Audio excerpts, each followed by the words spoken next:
ঠেস দিয়েই বলল, দেখেছো কিভাবে প্রপোজ করতে হয়? কিছু তো শিখো আমার থেকে। আদিব গম্ভীর মুখে রিমঝিমের দিকে তাকিয়েই বলল। দেখলাম। আদিব পকেট থেকে একটা গোল্ডের রিং বের করে কোলের হাতে দিয়ে বলল, পরিয়ে দেয়। আদিব যে রেগে রেগে কথাগুলো বলছে রিমঝিম বেশ ভালোভাবেই বুঝতে পারলো। তাই রিমঝিম এগিয়ে গেল আদিবের কাছে। আদিবের হাত থেকে ফুলের তোড়াটা নিজের হাতে তুলে নিল। ধন্যবাদ এত সুন্দর একটা মুহূর্ত আমাকে উপহার দেওয়ার জন্য। তবে আদিব কৌতূহল নিয়েই বলল। তবে কি রিমঝিম? রিমঝিম খুব স্বাভাবিকভাবেই বলল, রিংটা আমি আপনার হাত থেকে পড়তে চাই ডাক্তার সাহেব। মুহূর্তেই আদিবের গম্ভীর মুখটা চকচক করে উঠল। তার ঠোঁটের কোণে অল্প হাসি বলে দিচ্ছে সে ঠিক কতটা খুশি হয়েছে রিমঝিমের কথায়। হয়তো এতক্ষণ এর অপেক্ষায় ছিল আদিব। আদিব গোল্ডের রিংটা বক্স হতে খুলে রিমঝিমের হাতে পরিয়ে দিল বেশ যত্ন সহকারে। মিনিট 5 এক করে এক পর আদিব এবং রিমঝিমকে পার্সোনাল টাইম কাটানোর জন্য কলি এবং রিফাত পার্কের এক পাশ দিয়ে হাঁটছে। কলি আগের তুলনায় অনেকটাই রিফাতের পিছু পিছু ঘোরাঘুরি করা বন্ধ করে দিয়েছে। কলি রিফাতের থেকে বেশ কিছুটা আগে আগে হাঁটছে। রিফাত ঠিক কলির পেছন পেছন। কলিকে এমনভাবে দেখে রিফাতের বেশ বিরক্ত লাগছে।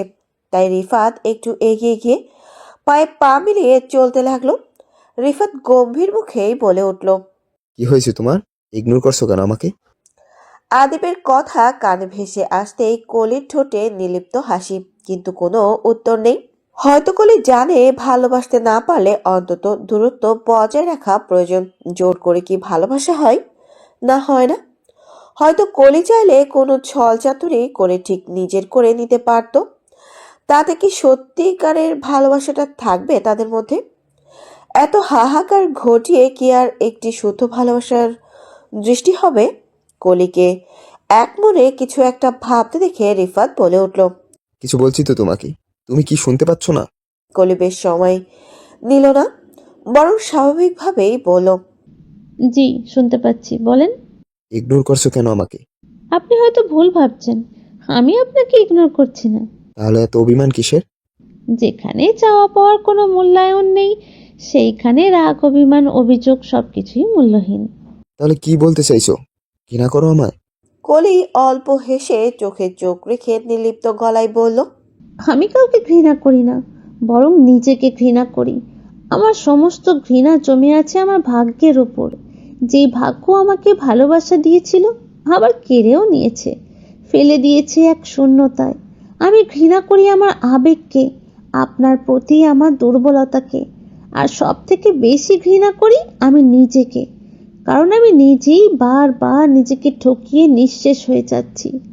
বলেই কলি ঝরঝর করে কেঁদে উঠল। হয়তো তার ইমোশনাল মুহূর্তটাকে প্রকাশ করতে চায়নি, কিন্তু আজ যেন কোনোভাবে লুকিয়েও রাখতে পারল না। ভীষণ ব্যর্থ মনে করলো নিজেকে। রিফাত করুণ দৃষ্টি মেলে বেশ কিছুক্ষণ কলির পানে চেয়ে রইল। আচ্ছা, তার কি উচিত কলির চোখ থেকে ঝরে পড়া অশ্রুফোঁটাটাকে মুছিয়ে দেয়া? আচ্ছা, এই অধিকারটা কি আজও তার আছে? রিফাত কি বলবে জানে না, তবে খুব ইচ্ছে করছে কলিকে শক্ত করে জড়িয়ে ধরতে, বুকের বাহু পেশির সাথে ঝটপট ধরে কপালে একটা আলতো চুমু খেতে। কিন্তু কিভাবে? জীবনে কি একবার হলেও আসবে এই সুযোগ? কলিকে পাবে নিজের করে? রিফাত অসহায় কণ্ঠে বলে চাইল, কিন্তু পারল না। তবে মনে বেশ হতাশা নিয়েই বলল, তোমাকে বলতে না পারা কথাগুলো বুকে জমতে জমতে আজ ভীষণ অনুভূতিহীন। রিফাতকে এত সময় চুপ করে থাকতে দেখে কলি বাঁকা হেসেই বলল, আপনাকে পাওয়ার ইচ্ছেটা আমার অপূর্ণই রয়ে গেল। একদিন ঠিক দেখবেন, এই অপূর্ণতা থেকেই আমি অন্য কারোর বউ হয়ে যাব। কলি হাসতে হাসতে বলা চরম সত্যি কথাটা ঠিক যেন রিফাতের বুকে গিয়ে লাগলো, ঠিক ধারালো ছুরির মতন। মনে হলো তার বুকে এই বুঝি ধারালো ছুরি ঢুকিয়ে দেওয়া হলো। বারবার নিঃশ্বাস আটকে যাওয়ার মতন যন্ত্রণা হলো বুকের বাম পাশটাই। প্রকৃতি জুড়ে বয়ে যাচ্ছে উত্তাল ঠান্ডা হাওয়া, এলোমেলো আবহাওয়া। শরীরের প্রতিটি শিরা উপশিরায় বয়ে যাচ্ছে। বাইরে ঠিক যত বেশি ঠান্ডা, ঠিক ততটাই আকাশ ঘন করা কুয়াশায় মোড়ানো। বাইরের তেমন কোনো কিছুই স্পষ্ট নয়। আদিল নিজের কালো বিএমডব্লিউ চালিয়ে বাড়িতে ফিরছে। আজকে সারাদিনের ব্যস্ততায় একবারের জন্য ও বাড়ি ফেরা হয়নি তার। আদিল দেখে হাত ঘড়ি চালাচ্ছে। আদিল দক্ষ হাতে ঘড়ি চালাচ্ছে। তার মনে বেশ বারবার ভেসে আসছে রোশনের বলা প্রতিঘাতের কথা, তার বউকে জড়ানো হাজারটা কথা। আচ্ছা, রোশনের যেমন ফিল হয় ইরার জন্য ইরারও কি তবে ওই রকম ফিল হয়? ভাবতেই আদিল মুহূর্তে গাড়ির স্পিড একদম কমিয়ে দেয়। একটি পর্যায়ে গাড়িকে থামিয়ে দেয় এবং গাড়ির সিটে গা এলিয়ে দেয়। এলোমেলো মনটা যেন আরো এলোমেলো হয়ে উঠছে বারবার। তার ভাবনার মাঝে হাজার হাজার পুরনো স্মৃতি, অতীত এর সবকিছু করার নাড়তে থাকে বারবার। আমেরিকার most popular king of Adil Sikdar, যেখানে তার নাম শুনলে বাগে ঘাটে এক ঘাটে জল খায়, সেইখানে কিনা শুধুমাত্র একজন সামান্য এমপি হয়েও চুপচাপ আছে মানুষের পাশে দাঁড়িয়ে। সে কি আজও এত ভালো মানুষ? কোনো উত্তর নেই। সে সত্যিই ভালো মানুষ নয়। আদিল শিকদারের আরো খারাপ সমস্যা নেই, তবে তার বউয়ের দিকে কারো নজর পড়লে জানে মেরে দিবে। এই রোশন ছেলেটার মরার দিন হয়তো ঘনিয়ে আসছে। আদিল শিকদার নিশ্চয়ই তার বউয়ের দিকে কারো কোনো জোর সহ্য করবে না। তাই আদিল মুহূর্তেই পকেট থেকে ফোনটা বের করলো। তারপর সোজা চলে গেল গ্যালারিতে, যেখানে ইরার সাথে বেশ অনেক অনেক ছবি আছে একসাথে। আদিল দীর্ঘ সময় নিয়ে এক এক করে সবগুলা ছবি দেখলো। পরবর্তী ছবিটা লাল টুকটুকে চুড়িদার পরা। ছবিটাকে বেশ কিছু সময় নিয়ে দেখলো। তারপর আলতো করে এক এক করে কয়েকটা চুমু এঁকে দিল ঠোঁটের কোণে। একরাশ অনুভূতি মিশিয়ে আনমনে গেয়ে উঠল। রাতের খাওয়া দাওয়া শেষ করে ইম্পর্টেন্ট কিছু কাজও ইতোমধ্যে শেষ করে ফেলেছে আদিব। আদিব বিছানায় গা এলিয়ে দিয়ে ফোন করলো রিমঝিমকে। একবার, দুইবার, তিনবার রিং হওয়ার পর রিমঝিম কল রিসিভ করলো। অপর পাশ থেকে ঘুম জড়ানো কণ্ঠেই বলে উঠল রিমঝিম। এত রাতে কল করেছেন কেন? আদিব আদুরে গলায় বলে উঠল। মিস করেছি তোমাকে তাই। রিমঝিম চোখের এলোমেলো পাতা উল্টে ফের বলল। এত রাতে মিস করছেন কেন? ঘুমান। আদিব কিছুটা বিরক্ত নিয়েই বলল। মিস করার জন্য বুঝি দিনরাত লাগে? আচ্ছা রাখি, তুমি ঘুমাও। আদিবের বলা প্রতি শব্দ জুড়ে অভিমান, তাই রিমঝিম ঘুম থেকে উঠল এবং রুমের লাইট অন করে শুধালো। রাগ করছেন কেন?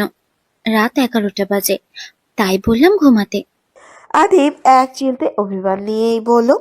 ওকে, কি ওকে? ঘুমাই, তুমিও ঘুমাও। রিমঝিম বিরক্ত টেনে বলল। ছোট্ট একটা কথায় মানুষ রেগে যায় কিভাবে? তাই রিমঝিম আদিবকে মানানোর জন্যই বলল। এখন তো ঘুমাবো না, আর একটু কথা বলি। না, কোনো কথা নাই, তুমি ঘুমাও। আদিবের গা ছাড়া কথা বলতে দেখে রাগ হলো রিমঝিমের, তবুও প্রকাশ করলো না, বরং রাগ কমানোর জন্য বলে উঠল। আই লাভ ইউ ডাক্তার সাহেব। রিমঝিমের ছোট্ট একটি বাক্যে মুহূর্তেই আদিবের মুখে একরাশ উজ্জ্বল হাসি দেখা গেল। আদিব ভালোবাসার সহিত বলল। I love you too. মুহূর্তেই একে অপরের প্রতি ভালোবাসা অনেকটাই বেড়ে গেল। আদিব আর রিমঝিম প্রায় বেশ সময় নিয়ে কথা বলতে শুরু করলো। ইকবাল খান সহ ওনার ওয়াইফ একসাথে বসে কফি খাচ্ছেন। বাড়ির বাইরে অসংখ্য বডিগার্ডরা চারপাশে ঘোরাঘুরি করছে। আজ নতুন নয়, আপাতত রাতের কাজ একটাই তাদের, কোনো রকম কোনো শত্রু যেন অ্যাটাক করতে না পারে তার জন্য মূলত পাহারা দিচ্ছে। ইকবাল খান আজকাল খুব বেশি বাড়ির বাইরে বের হন না, খানিকটা অসুস্থতার জন্য। এর মাঝে রোশন চলে আসে। সে আপাতত কাউকে দেখেও না দেখার অভিনয় করে নিজের রুমে চলে যায়। ইকবাল খান বিষয়টা বেশ ভালো করেই লক্ষ্য করলেন, কিন্তু কিছু বললেন না, কারণ রোশন কখনো কারোর সামনে নিজের ব্যক্তিগত কথা শেয়ার করে না, এমনকি নিজের মায়ের সামনেও না, যদি আবার কোনো কিছু নিয়ে হার্ট হয়ে যায়। তাই নিজের দুর্বলতা কখনো মায়ের সামনেও প্রকাশ করে না রোশন। ইকবাল খান 5 মিনিট এক পর চলে যান ছেলের রুমে। রোশন ব্যালকনিতে দাঁড়িয়ে এক মনে সিগারেট খাচ্ছে। আগুনের উড়ন্ত চুমুক বলে দিচ্ছে তার হৃদয়টা ঠিক কিভাবে দুমড়ে মুচড়ে যাচ্ছে। হয়তো এই তীব্র যন্ত্রণাটা শুধু সে আর স্বয়ং আল্লাহ জানে। ইকবাল খান ব্যালকনিতে দাঁড়িয়ে রোশানের হাতের উপর হাত রেখেই বললেন, কোনো সমস্যা হয়েছে বেটা? রোশান ইকবাল খানের উপস্থিতি ঠিক বুঝতে পারেনি।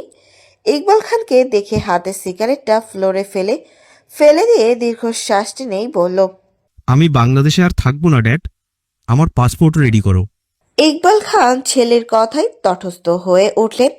বাংলাদেশ থাকবে না মানে? তাহলে কোথায় যাবে এই ছেলে? ইকবাল খান বেশ বিরক্ত নিয়েই বললেন। কোথায় যাবে তুমি?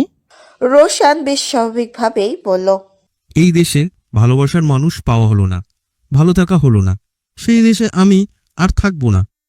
সবাইকে মুক্তি দিয়ে অনেক দূরে চলে যাব আমি। ইকবাল খান মুহূর্তেই রেগে গেলেন। সামান্য একজন নারীর জন্য দেশ ছাড়তে হবে, নিজের সাম্রাজ্য, সম্মান, সবকিছু। ইকবাল খান রাগে হিসিয়ে বলে উঠলেন, একটা মেয়ের জন্য নিজের জন্মভূমিকে ছেড়ে চলে যাওয়ার তোমার জন্য বোকামি হবে। তুমি শুধু একবার বলো বিয়ে করতে চাও, আমি মেয়েদের লাইন লাগিয়ে দিব। আর যদি বলো ওই নারী লাগবে, জীবিত কিংবা মৃত, আমি তাও এনে দিব তোমার পায়ের কাছে।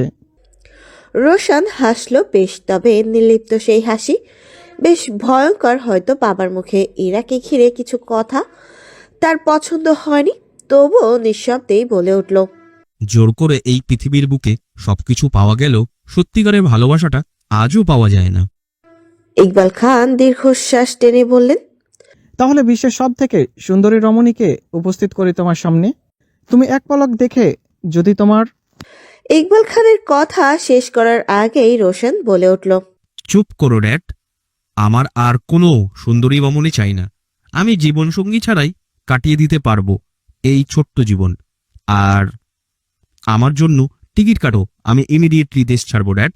ইকবাল খান জানেন নিজের ছেলের সম্পর্কে। এই মুহূর্তে তাকে হাজারবার বোঝালেও হয়তো সে বুঝবে না। ইকবাল খান অসহায় দৃষ্টিতে বেশ কিছুক্ষণ তাকিয়ে থাকলেন, তারপর বাধ্য ছেলের মতন রুম থেকে গুটি গুটি পায়ে বেরিয়ে গেলেন। ইকবাল খানের কি বলা উচিত আপাতত তিনি ভেবে পাচ্ছেন না। ইকবাল খানকে বেরিয়ে যেতে দেখে রোশন পকেট থেকে আরেকটা সিগারেট বের করেই ধরালো। পরিহিত কালো রঙের স্যুটটিকে শরীর থেকে খুলে ছুঁড়ে ফেলে দিল ফ্লোরে। এরপর মুখ ডোবালো সিগারেটে। বুকের ভিতরে আজ ভীষণ কষ্ট হচ্ছে, যেন পুরোই ছারখার হয়ে যাচ্ছে, সবকিছু এলোমেলো হয়ে গেছে, ভীষণ করে ব্যথা করছে বুকের বাম পাশটায়। কোনো রকমে জানে না, চিৎকার করে কান্না করতে ইচ্ছা করছে, নিঃশ্বাস আটকে আসছে, ভেতরটা পুড়ে যাচ্ছে। আজ সব হারিয়ে গেল, আজ সব অপেক্ষার অবসান ঘটল। ভালোবাসা ঠিকই রয়ে গেল, শুধু মানুষটি হারিয়ে গেল। হয়তো একতরফা ভালোবাসা এমনিই হয়, যেখানে আমি তোমাকে সবসময় অনুভব করি ভালোবাসি, অথচ তুমি বুঝতেও পারো না, কখনো চাওনি তোমাকে আমার করে নিতে।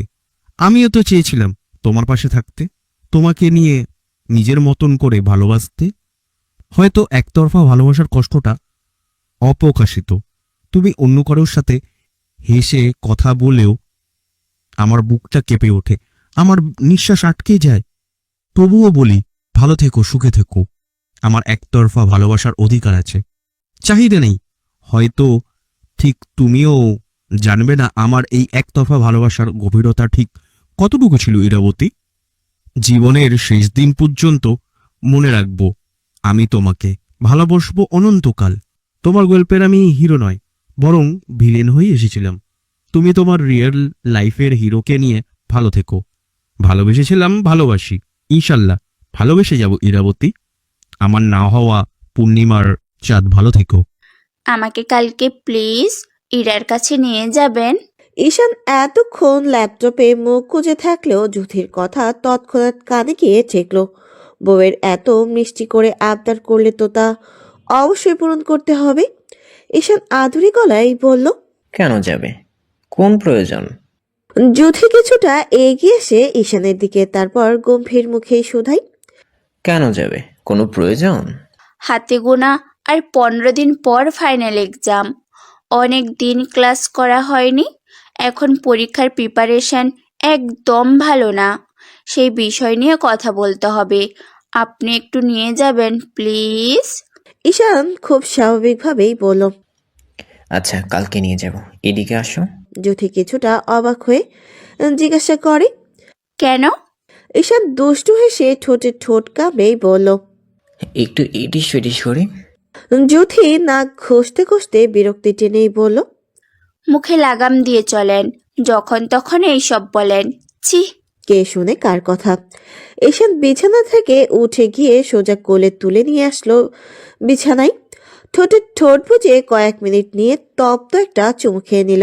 তারপর আস্তে ধীরে একে অপরের সাথে মিলেমিশে একাকার হয়ে গেল। রাত প্রায় 12টার দিকে। ইরা ছোট্ট বিড়াল ছানাকে নিয়ে শুয়ে আছে বিছানায়। গভীর রাত, ঘুমটাও গভীর। বাইরের ঠান্ডা শীতল হাওয়া।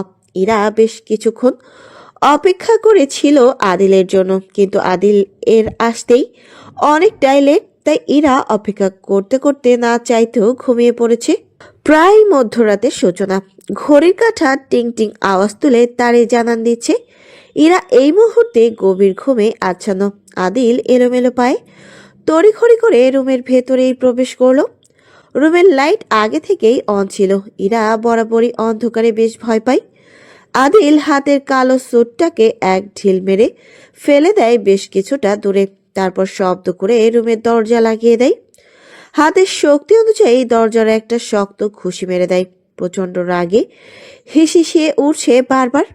দরজার এত শক্ত করে শব্দ হওয়ায় তৎক্ষণাৎ ইরা ঘুম থেকে তড়িঘড়ি করে উঠে যায়। ইরা মূলত আদিলের রাগের কারণটা বুঝতে পারছে না, পারার কথাও না। সে তো এতক্ষণ গভীর ঘুমে ছিল। হঠাৎ কি এমন হলো যে এত বেশি রেগে আছে আদিল? ইরা দ্রুত বিছানা ছাড়লো, বরং এগিয়ে গেল আদিলের দিকে। এলোমেলো চুল ছড়িয়ে আছে কোমর পর্যন্ত, ঘুমের রেশ এখনো কাটেনি। ইরা চোখ মুখ ডলতে ডলতে এগিয়ে গেল আদিলের দিকে। আদিলকে বলে উঠল। কি হয়েছে আপনার, এমন ভাবে রেগে আছেন কেন? আদিল ইরা কথাকে কোনো রকম পাত্তা না দিয়ে সামনের দিকে এগিয়ে গেল। এতে করে ইরা ভীষণ কষ্ট পেল।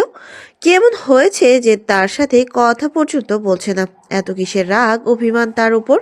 ইরা দ্রুত আদিলের সামনে গিয়ে দাঁড়ালো এবং অসহায় কণ্ঠেই বলে উঠল। কি হয়েছে আপনার, এমন কেন করছেন?